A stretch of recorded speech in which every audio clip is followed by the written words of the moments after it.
This podcast contains adult language and content. The stories in this show can be frightening and disturbing for some. Listener discretion is advised. If you have a story to share, send it to letsnotmeetstories@gmail.com. Enjoy the show. My name is Andrew Tate, and this is Season 6, Episode 3 of Let's Not Meet, a true horror podcast.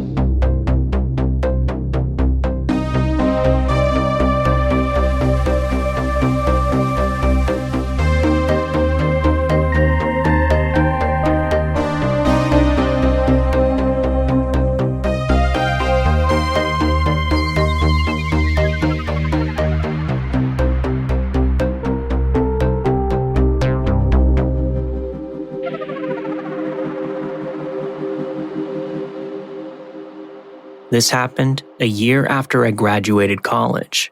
It was a time before smartphones existed, and cell phone service was sometimes pretty spotty. My best friend and I went to a popular area of the city, a bar that her boyfriend at the time had owned. We stayed until closing since we didn't have to pay for all the drinks, and then we went next door to another friend's apartment for an after party. We had been drinking for a few hours and inevitably got drunk hungry. The host of the party said that they were ordering pizza, but it never came.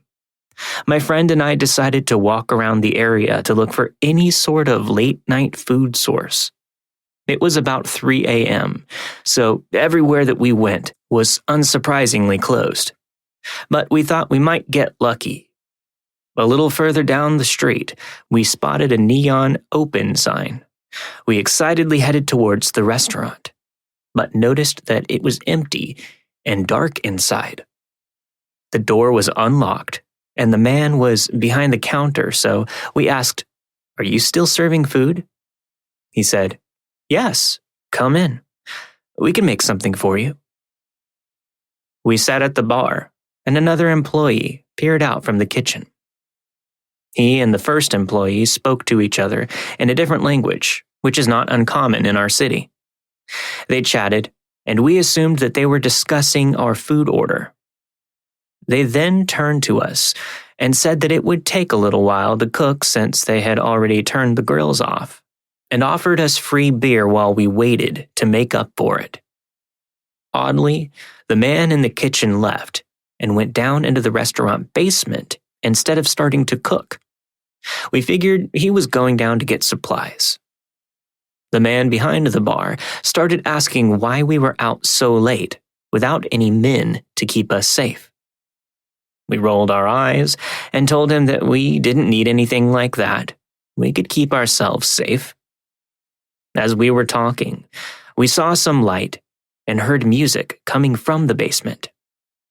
The other employee came back upstairs, brushed past us, and walked straight to the front door of the restaurant. He turns off the open sign and locks the door. My friend and I immediately asked why they were locking it, to which they replied, they didn't want any more customers this evening, and not to worry, it only locks from the outside.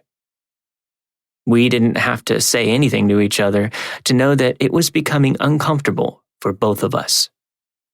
My friend looked down at her cell phone and showed me that there was no service. I didn't have one with me at all. Her boyfriend didn't know exactly where we had gone, just that we were looking for food. At this point, we knew we might be in a very bad situation. We started asking more questions like, where was our food and what's happening in the basement? They said that they would get the food soon and that they like to party in the basement after work. They said they wanted to show us the setup. We quickly said no thank you and that we would like our food to go. Please. All of a sudden, the demeanor of the man behind the counter changed from overly friendly to stone cold. He stopped smiling and said that there was a problem with the grill and we wouldn't be getting any food. We knew this was a bad sign. We said, okay, then we're going to leave. The other employee had silently slithered up behind where we were sitting and creepily stated, "I don't think you're going anywhere tonight." We both shot up from our seats and ran to the door. Lo and behold, it was in fact locked from the inside. We started banging on the door, knowing full well that at this time of night, no one would be walking by. Both men watched us from the bar area and laughed. Then, like a perfectly timed guardian angel, my friend's boyfriend walked by the door, so we began yelling and hitting the door even harder. He saw us and started banging on it from the outside. The two men came and unlocked the door. They told us it was just a joke and that we could have left any time we wanted. Knowing that this was a lie, her boyfriend informed them that he was a business owner in the area and would make sure that everyone in the neighborhood would hear about this. Had he not walked by, we knew that there was no way we could have overpowered these two men and gotten out on our own. I often think about what was in that basement and what they really had in store for us. I had, until that point, considered myself somewhat invincible. Yet all it took to get into a dangerous situation was the promise of food at 3 a.m. So to the men who baited their trap with hot spinning meat, let's not meet again.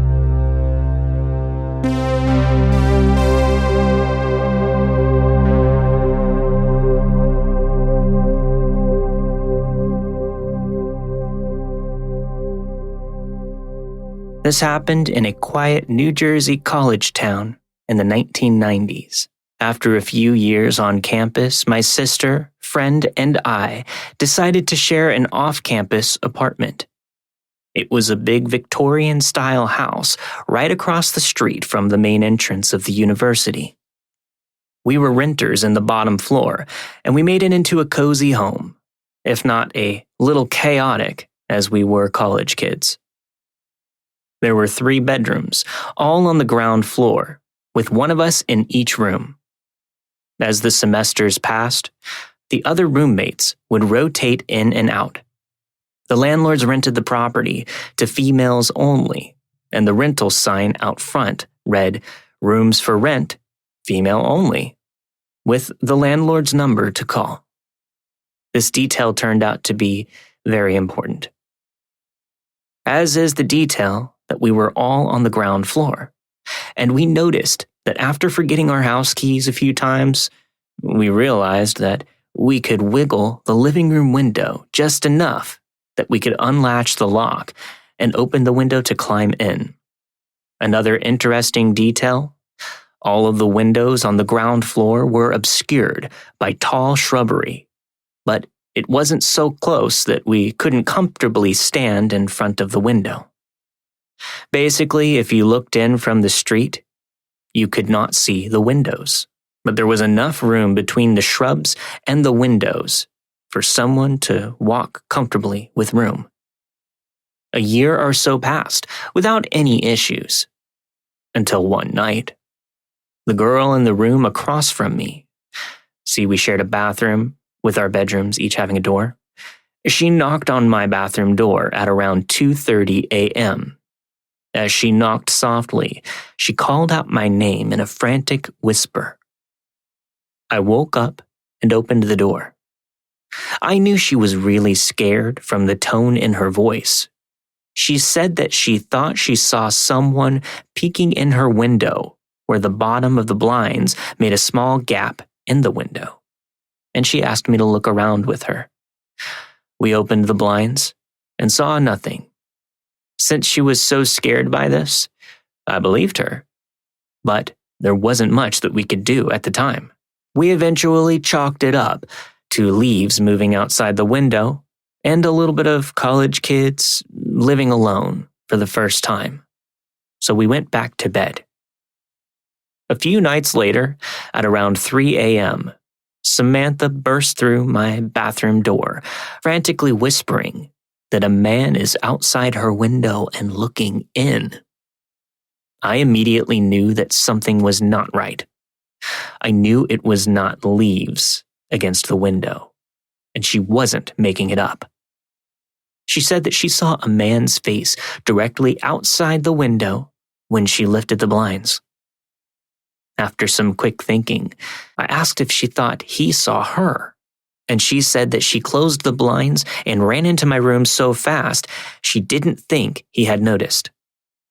Hoping that he was still here, and that we may have a peeping Tom, I suggested that she go back and pretend like things were normal. And I would look out the bathroom window to see if I could see him looking in her window as we prepared to call the police. At least I would have a description if I could just see him. I opened the blinds to the bathroom window and put my face close to the glass, ready to look across to Samantha's window.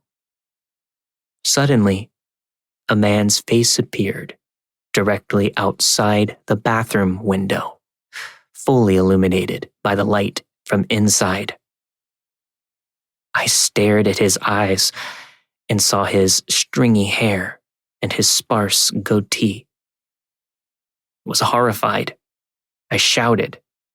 The man had grabbed the windowsill and hoisted himself up to peek into the window at the same moment that I looked out, and our faces met, inches away through the glass. He dropped to the ground and ran as Samantha and I ran into the living room and huddled on the couch. I called the police. I turned and noticed that we could clearly see the moonlit backyard from the large sliding glass doors. It was January, and the yard was a bright swath of snow-covered ground surrounded by tall black tree trunks and their moonlit shadows. And we saw it. The shadow of the man slowly creeping around from tree to tree, making his way through the woods, trying to remain hidden behind the tree trunks. But we could see him clearly. I'll never forget seeing his hands, his elbows and feet slipping behind the trees in the moonlight, waiting and watching us, watching the house. We huddled on that couch and watched him move through the trees until the cops came. He disappeared into the thick woods just as the cop lights showed up. We filed a report and looked at a lineup of known perverts in the area, but frustratingly, all the men looked exactly alike. However, the police took it very seriously and had patrols come by and shine lights into the yard as they passed. The next day, I took a walk around the house and I saw that there were footprints in the snow under each window, then through the yard and into the woods. There were hundreds of footprints everywhere. It looked like dozens of people had been under the windows and in the woods for the entire winter. We moved out shortly after, as I realized being on the ground floor with the sign outside, "For rent, females only," was a beacon for every pervert for miles. But before I left, I stapled tuna fishing hooks to the windowsills and spray painted them white so that the next creep who tried to grab the windowsill to look into our window would get a nasty surprise. A few nights later, I saw a fresh set of footprints and a few hooks were missing. I hope he got the message. So creepy guy or guys, one of whom stared at me through my bathroom window. Let's not meet again.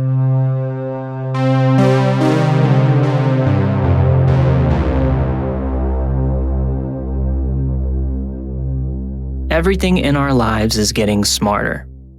Your phones, cars, speakers, TVs, refrigerators. If you're a cat owner, I have news that's going to rock your world.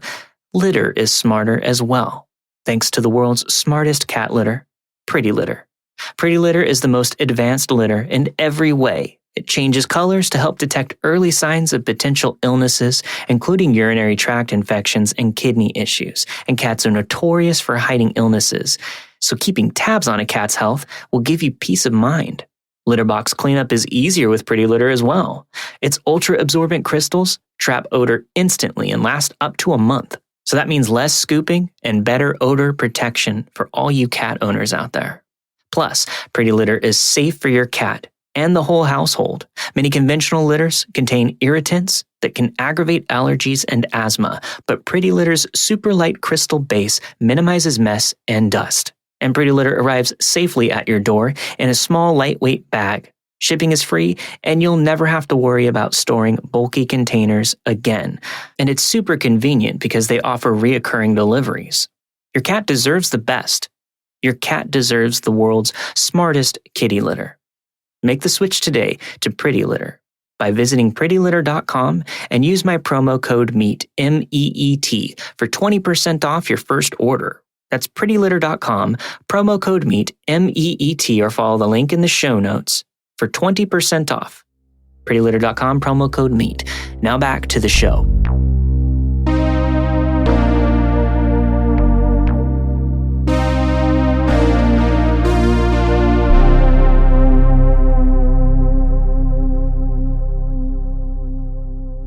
I'm a 5'4" female. At the time of this story, I was 18 and about 130 pounds. Due to childhood trauma, I had developed an almost paranoid need to avoid confrontation and a laughing reaction to fear, embarrassment, and anxiety. Yes, just like the freaking Joker. But now this is all relevant to my story, I promise. Right out of high school, I started my first job at a popular clothing store located inside a very busy mall. One of the first things you do when you start a new job is exchange numbers with coworkers just in case you need a shift covered. There was one coworker who everyone warned me to stay away from. We'll call him Kyle. Kyle was in his 40s, about 6'4", and looked to be around 200 pounds. At first, Kyle seemed friendly, and we eventually exchanged numbers despite the warnings. I was crawling into bed after a long shift when I got a text message. It was from Kyle. I was exhausted, but since I didn't want to make him upset, I responded. I let him know I was very tired, so we could only talk for a few minutes before I fell asleep. The conversation started off innocent enough. He told me about work gossip, his time in the military, and the problems he was having with his girlfriend, who worked with us. He was trying to steer the conversation towards sex, but I avoided all his attempts. He eventually just went for it and discussed his sexual history, even after I told him I did not want to. He told me about the time he was a sex worker and how he serviced both men and women.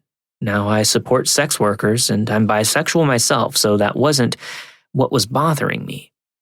What made me uncomfortable was how much detail he went into, describing positions and other explicit stories, and then told me what he would like to do with me. I finally had enough. I told him I was uncomfortable and was going to bed. I decided to avoid Kyle as much as I could. He still sent random texts, some that said, "Good morning, beautiful," and "Good night, sexy." I didn't respond to any of them, but I also didn't report him. I told a work friend what was going on and she told me that I could report it, but there would be no use. Multiple women had complained to management and nothing ever came of it. One night I ended up on the same shift as him. I didn't speak with him until my break came. When I came around the corner to the break room, Kyle was standing there, blocking the doorway. Already not in the mood, I asked politely for him to move and tried to get around him. "Let's wrestle," he said. "No way in hell" was my last thought before he twisted my arm behind my back and pinned me to the floor. I was confused and terrified. We were the only ones in the break room. I had been sexually assaulted before, so on the inside I was freaking out, but on the outside, I was laughing. My stupid laughing reaction had kicked in and I just couldn't stop. "You think that's funny?" He was smiling, but his voice was menacing. But I couldn't get from under his grip. Finally, another coworker came in. She took one look at us, but just called us weird. Kyle finally let me go, and I walked away. Very embarrassed and slightly in pain, I sat in the break room in complete disbelief at what had just happened. I was horrified, but again, I never told management. I avoided Kyle like the plague after that, practically acting as if he didn't exist. He would still text me, and I would ignore him. At one point, he sent a selfie. There was no message, just a picture of his expressionless face. After a while, the texts stopped. A few months later, November rolled around, and the company hired some seasonal workers. Sometime after Black Friday, I came into work and was bombarded with news that Kyle may finally get fired. It turned out Kyle had escalated his shit by sending inappropriate texts to one of the seasonal workers. He sent dozens of explicit texts and multiple unsolicited dick pics. Kyle even followed her to her car at night after work. Passing over management, my coworker contacted HR directly and they opened an investigation. Now, I wish I could say Kyle finally got what he deserved, but sadly, our world sucks. The poor 19-year-old girl was railroaded and pretty much told that she led this 40-year-old man on. Kyle did receive a suspension, but to everyone's dismay, it didn't matter. It turns out, while this was happening, he had taken a higher-paying job as a manager at a store just a few doors down from ours. He quit during suspension. His victim also quit. Everyone I worked with, including myself, ended up leaving the victim-blaming hellhole over the following months. It's been over 5 years since I've spoken to anyone. As for Kyle, the last I heard was that he had gotten fired from his manager job after multiple sexual harassment claims. Predators will always be predators. So to the creepy, perverted fucker who made my first job a living hell, I hope we never meet again.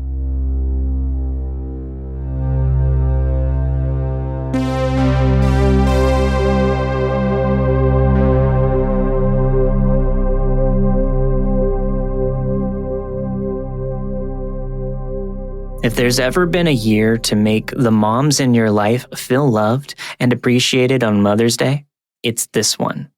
It's been a hard year for all of us, and our mothers, our mother figures, are very important to us.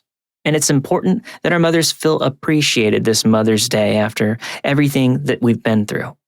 And that's why I'm going to honor my mom with a heartfelt, sentimental gift the whole family can cherish together forever. Storyworth. It's an online service that helps your mom, grandmother, mother-in-law, and every other mother figure in your life share stories through thought-provoking questions about their memories and personal thoughts. It's a fun, new way to engage with them, especially if you can't be together in person. Every week, Storyworth emails your mom a different story prompt, questions that you've never thought to ask, like, what is some of the best advice your mother ever gave you? And if you could choose any talents to have, what would they be? Storyworth has helped numerous families learn about each other in profound and special ways. And their testimonials will practically move you to tears. In fact, Storyworth has already created a powerful experience for me because it's allowed me to bond with my family in a deeply meaningful way. And there's no shortage of surprises when reading the weekly stories. And they make your family feel close even if you're not together. After 1 year, Storyworth will compile all your mom's stories, including photos, into a beautiful keepsake book that's shipped for free. I've always loved providing my mom with very thoughtful gifts for Mother's Day and her birthday, and that's why I'm really happy I found out about Storyworth. So give your mom the most meaningful gift this Mother's Day with Storyworth.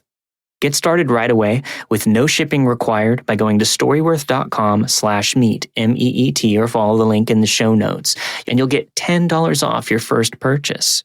That's storyworth.com/meet, or follow the link in the show notes to get $10 off your first purchase. Now back to the show.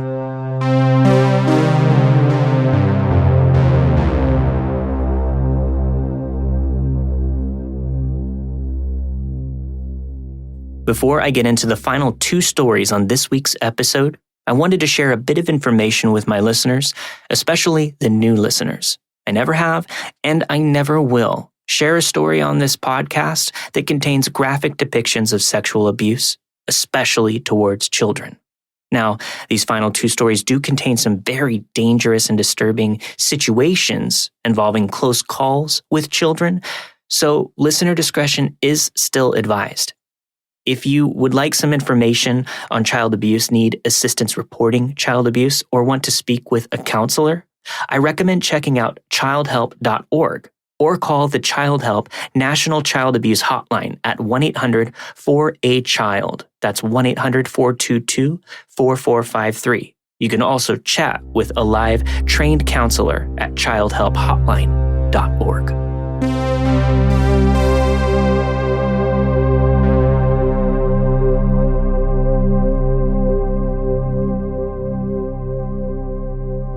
When I was a little girl, I would often go out of town for the summer with my grandparents due to my parents working a lot. We would travel to visit relatives and would spend summers in small Texas towns. These are some of the most treasured memories of my grandparents. But one bad memory often sneaks in. One summer when I was 12, my grandpa was unable to go with us due to work, and my grandma still wanting to go visit her relatives. So we ended up taking a Greyhound bus down to Brownsville, Texas. I was extremely shy and timid as a kid, and it was very hard for me to open up. This time was different. I met my cousins, Christina, who was 15, Jessica, who was 17, and their older brother, who was 21, Dominic. I headed off with these girls right away, while Dominic was usually not around due to working or hanging out with his friends. Even though they were older than me, Jessica and Christina never made me feel out of place or as if it were an inconvenience to hang out with me. I was the baby of the family and an only child, and often got this vibe from my other cousins in my hometown. So it felt nice to be able to be myself around these cousins, and I was honestly having the time of my life. My grandma was often with my aunts, visiting other family members in town and shopping, so Christina and Jessica were left to babysit me, though it never really felt like that because we got along so well and had so much fun with each other. We would often watch TV, play music, hang out, and dance in their rooms and just be goofy. One day, Christina, whom I got along with slightly better than her older sister, Jessica, had to go babysit the neighbor's kid for the night. So I was left alone with Jessica due to my grandmother going out to a dance with my aunts. We were hanging out watching a movie when Jessica asked me if I had ever put makeup on before, and I told her that I hadn't, because my grandma and parents were very strict with that kind of stuff. Well, I promise I won't tell. If you put on just a little, I'll give you a makeover, and we'll wash everything off before your grandma comes back home. I was ecstatic. I had never had anyone do anything like this for me before. Jessica went about putting makeup on me, even going so far as to pluck my eyebrows. She kept saying, "Look how much older you look. I bet you would have so many boyfriends if you wore makeup." She then started asking me if I had ever had a boyfriend before. I told her that I had crushes before, or boys that I sometimes flirted with at school, but nothing serious, because yet again, my parents raised me in a very strict Catholic home, and that was out of the question at my age. Jessica said that she wanted to do my hair next. This was back in the early 90s, and big teased hair was kind of still a thing back then. She started teasing my bangs and using a ton of hairspray to get that look down, and pretty soon my makeover was complete. She just kept holding the mirror to me and repeating, "Look how pretty you look. I bet you would find a boyfriend in no time." I was honestly so happy and wished that I had a big sister like Jessica. This is when things take a turn. Jessica said she was going to invite her boyfriend over for a little bit since her mom was out. She said that her mom would not allow her to see him anymore, so they had to sneak around. She dialed his number, and I heard them talking on the phone. When she hung up, Jessica said, "I have a surprise for you. He's going to bring his friend over too. Maybe he'll like you." I asked her how old this friend was, and her answer instantly gave me a sinking feeling in the pit of my stomach. 19. Why would a 19-year-old be interested in scrawny 12-year-old me? I asked her, and she said, "Just say you're 16. You look much older now with your hair and makeup done." Not wanting to anger her, I said that I would go along with it, but the bad feeling inside of my stomach kept growing more and more. About 20 minutes later, a car pulled up outside. She grabbed my arm and said, "Come on, let's go." "I thought we were going to hang out here," I asked, nervously. "We're just going to ride around for a little bit." I'm guessing that she saw that I was anxious and said, in a meaner tone than I had heard from her before, "Come on, don't be a baby, just do what I say." I really didn't want to go, but I thought, what else could I do? I couldn't get a hold of my grandma.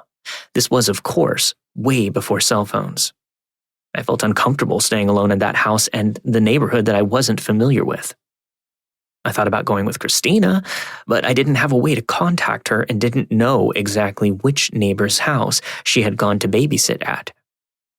I felt like I was on the verge of tears, but we walked outside to a car where her boyfriend and his friend were sitting. They watched us through the window, and I felt my pulse quicken. I felt very nauseous, as if I might faint. Jessica went over to the driver's side where her boyfriend had rolled down his window. When he rolled it down, the intense smell of smoke wafted out and made me feel even more nauseous. I stood there at the bottom of her stairs, awkward, not speaking, not knowing what to do. Jessica stood hunched over, speaking to her boyfriend through the window. Then she perked her head up and waved me over. I stood there, and then her boyfriend's friend rolled down his window and motioned over to me. He wanted me to come to his side of the door and speak to him through the passenger's window. Jessica shot me a look that said, "You better." So I did. I walked over and was instantly turned off by this guy. He was skinny with a pockmarked face, and his teeth weren't in the healthiest condition. He looked way older than 19. He smiled at me and said, "You're cute. How old are you?" Before I could even say anything, Jessica said, "She's 16. He asked me what my name was, and again, Jessica spoke up and told him what it was. I don't know why I went along with this. I felt trapped, and as if I couldn't say anything for fear of making her upset. The friend was looking me up and down with a look that I remember to this day. It was something that sent chills up my spine and red flags went off in my head. Everything in my body was telling me to get away, but I couldn't move. In those moments, I wanted to be anywhere else. I'll never forget what Jessica said next, either. My cousin is a party girl. She likes to have fun, right? She looked at me for a response, but all I could do was look down and try to shrink into myself. We were just about to get into the car when all of a sudden, another car pulled up into the driveway. My heart sunk as I thought that Jessica had invited more people over. "What the fuck do you think you're doing?" It was Dominic's voice, my older cousin. He got out of his car and walked over to where we were standing. He looked me up and down, assessing the makeover, and then grabbed my arm and said, "Go into the house now. I'm telling your grandma about this when she gets back." Honestly, I was so glad to be away from that situation with those two creepy men that I didn't even have time to process the fact that I might get in trouble with my grandma later. I went inside the house, straight to the bathroom to wash off my face and my hair, and I went back to sit in the living room. I heard Jessica and Dominic yelling at each other outside. Then, car doors slammed, an engine revved, and Jessica and the two guys were gone. Dominic came back inside and asked me if I was okay and if anything had happened. I burst into tears and just stayed silent, eventually crying myself to sleep on the couch. He probably thought that I was upset about potentially getting in trouble, but it was tears of relief. Relieved to be away from that situation, those men, and Jessica. To this day, I'm so thankful for Dominic and for him intervening in whatever messed up situation that was about to occur. And yes, I did get yelled at by my grandma when she came back and heard the whole story. She demanded to know what I was thinking, why I would go along with it. My answer to this day is that I just didn't know. I just didn't want to upset Jessica. My punishment? I couldn't be out of my grandma's sight for the remainder of our time there, and I could only hang out with Christina, under supervised watch, and definitely not with Jessica. Not that I wanted to.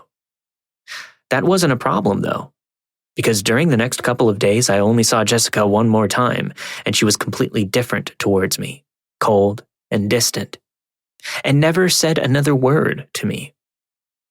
When I talked to Christina about it, in hushed tones the next day before we were about to leave, all she said was, "My sister doesn't make the best choices."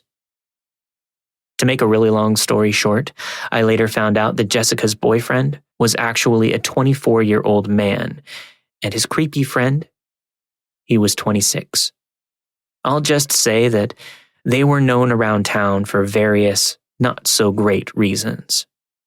We never went back to Brownsville after that. Whenever I would bring up Christina and Jessica to my grandma, she would ignore me or say that she hadn't talked to them. I received a letter from Christina years later, and she mentioned that Jessica had actually gone to prison, but I'm not sure if the guys were involved and didn't ask. I don't really want to know. I'm just glad she's not in my life. I think about this situation often. It haunts me, and I wonder what Jessica's plan was. Did she really just want to party with her boyfriend, and I was in the way? Did she have sinister intentions with me that night? What would have happened if I would have actually gotten into that car with them? Or if Dominic hadn't shown up right at that time? Even though we're technically family, Jessica, I hope we never meet again.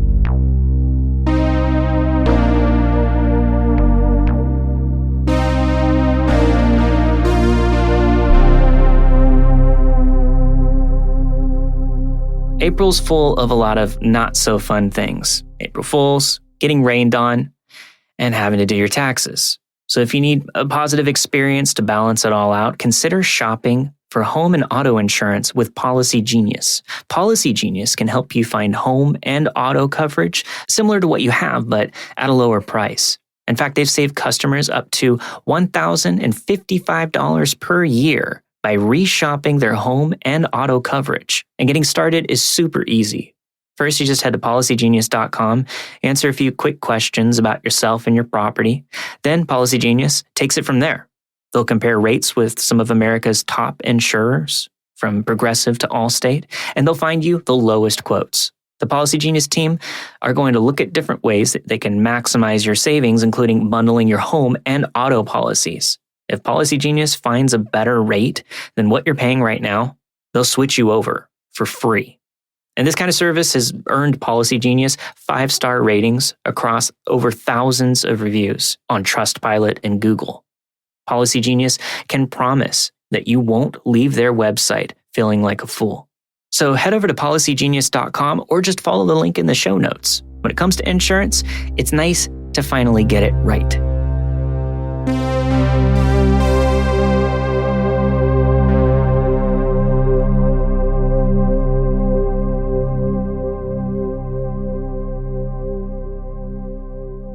This all happened over 30 years ago, and I know some people will question the veracity of the events described herein, so let me preface this by saying I am one of those people with a freakishly good memory who can remember childhood events that most people have zero recollection of, and the gaps in the story are filled with information that I got from my parents years later. As a very logically oriented person, it was incredibly important for me to understand all of what had transpired. This story begins when I was 2 years old, living with my early 40s parents and my much older teenage brothers. We lived in a decently well-established suburb of Houston, Texas, and a new neighbor had just moved in across the street, a woman, a little younger than my mother, with a son just about the same age as the oldest brother. We'll call the woman Kat and her son LJ.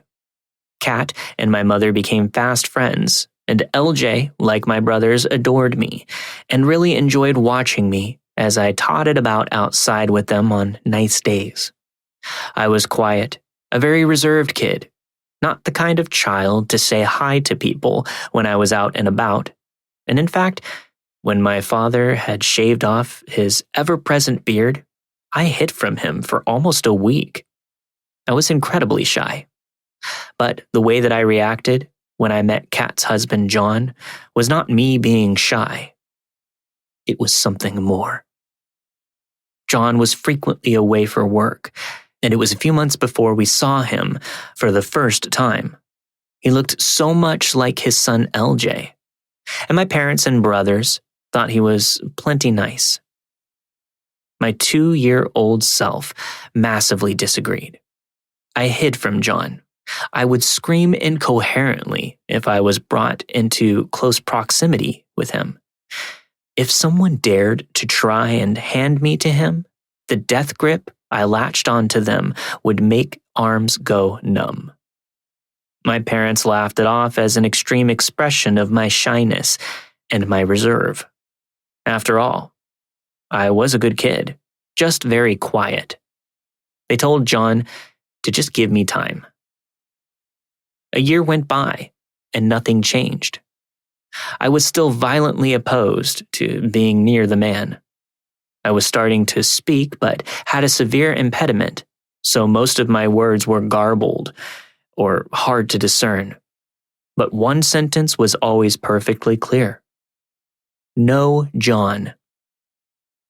It was around this time that John began to try and convince my parents that I needed to get used to him.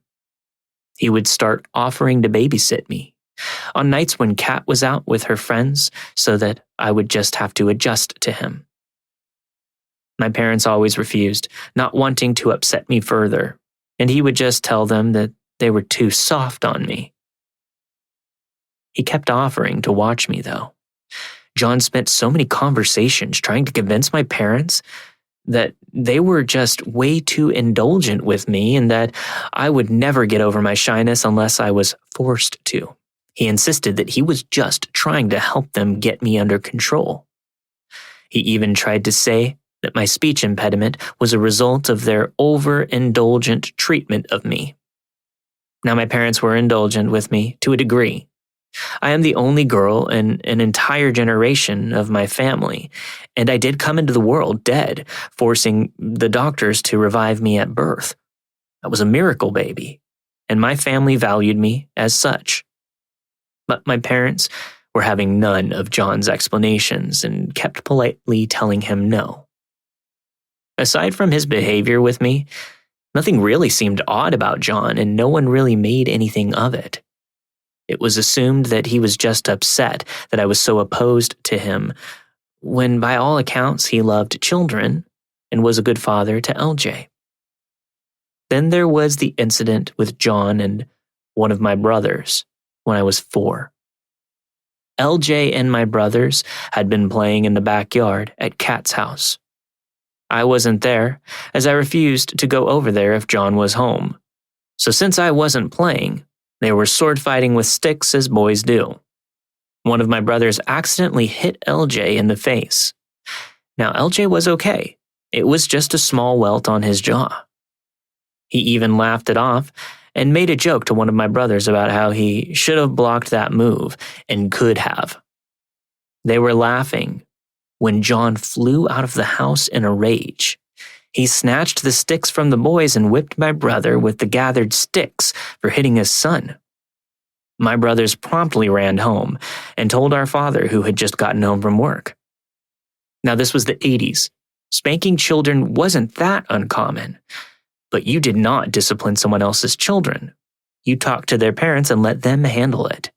My father immediately stomped over to John and Kat's house and demanded to speak to John after seeing the tears in my brother's eyes, as well as the welts all over his back and the fear in my brother's face. They screamed and argued, and in the end, worked it out as John apologized profusely and downplayed it as he panicked, thinking his boy was really hurt. The incident was put behind us and everyone just forgot about it, mostly. My brothers were no longer allowed to play at LJ's if John was home. By the time I was 5 years old and looking forward to starting school, I had mostly outgrown my shyness, except with John. I was still reserved, but I would warm up very quickly with people who put forth the effort to try and understand me, as my speech impediment still had not improved very much. I was actually aware of John watching me anytime I played outside when he was home. I would flee at the sight of him, like a mouse evading a cat.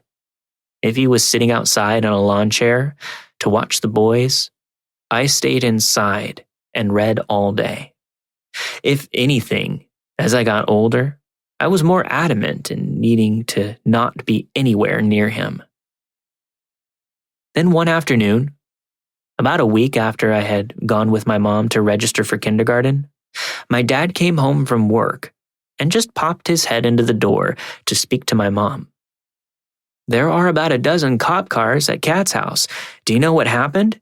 he asked.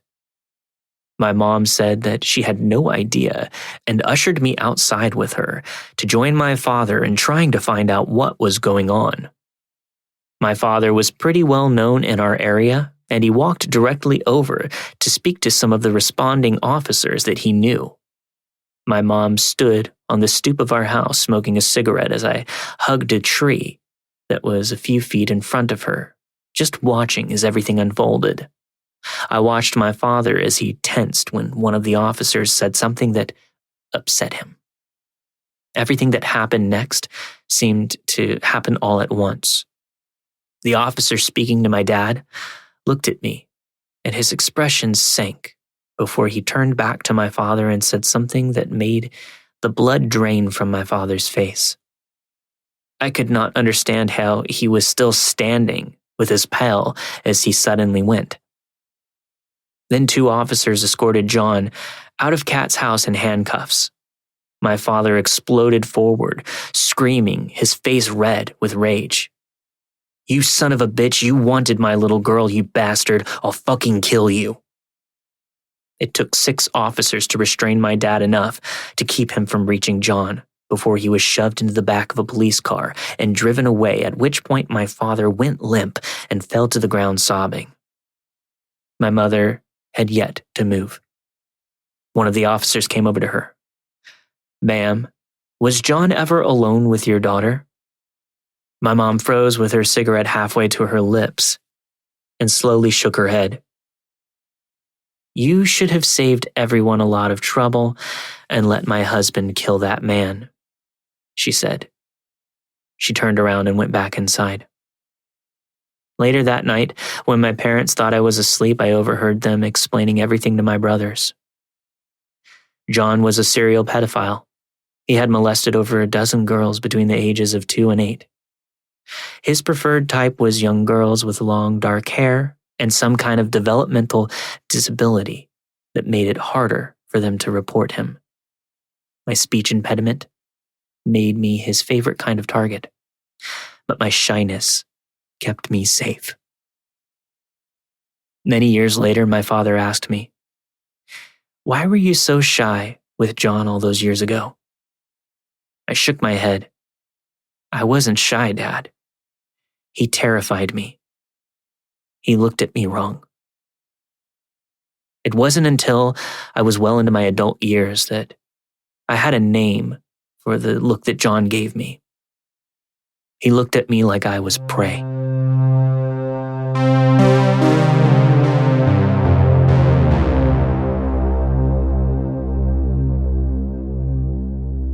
I'm getting some great response from the listeners about the announcement that I'm going to be doing more of those Lost Stories episodes in the near future. I'm putting together a couple for next month. However, I would like to hear from you guys on exactly what kind of stories you want to hear. I have hundreds of stories I'm combing through and putting together for these special episodes. But it would be nice to hear from you so that I could get a little bit of help in my direction as well as deliver the content that you want to hear. So please feel free to reach out to me on any of the social medias that are listed in the description to this episode. There's the Twitter handle, Instagram, or even just the Facebook group. I respond to almost everything that I get, at least everything that I can and have time for.